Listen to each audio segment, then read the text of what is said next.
Hi, I'm Matthew Harris, and I'm doing a presentation of the Dodo Bird.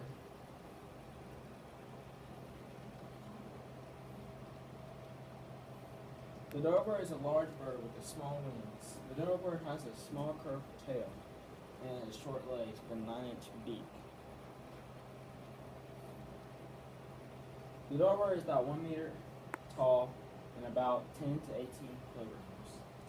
People say the Dodo Bird is fast because of their legs. The Dodo Bird lost the ability to fly because without any clear treatment. So let's say the Dodo Birds were around at this time of period.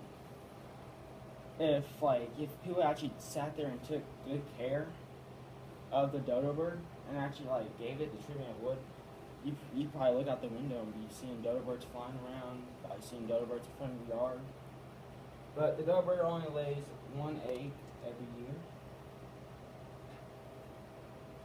Dodo Bird is most famous of the creature to have became extinct in historical time. The remainings of the Dodo Bird at Oxford is one of the greatest treasures of the museum. The Dodo Bird was discovered by Europeans in 1598. And that is all.